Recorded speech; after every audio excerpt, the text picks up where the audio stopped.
तुमने कभी बाबा से बात की? मैं उन्हें कॉल करती हूँ लेकिन वो नहीं उठाते। रेहान लैला से ली हुई पावर ऑफ अटॉर्नी वापस कर रहा है।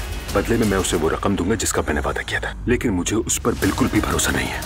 ज़ैनब साहिबा खुशामदीद। उमर और मेरे बीच जो कुछ हुआ, आप हर चीज के बारे में जानते हैं। उमर से बहुत मोहब्बत करती हूँ और उसे खोना नहीं चाहती।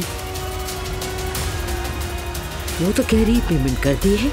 सिस्टम में तो कुछ भी शो नहीं हो रहा, कैसे की होगी? अजीब वसवसे आ रहे हैं मेरे दिल में नूर। कहीं उस धोखेबाज औरत को तो नहीं दे दिए पैसे? किसे? मरवा को?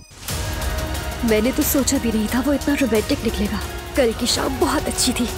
मुझसे बहुत बड़ी गलती हो गई, मैंने दुआ को धोखा दिया। मुझे इस तब्दीली पर एतराज नहीं है, बस ये जानना चाहती हूँ कि ये आखिर है किसकी देन।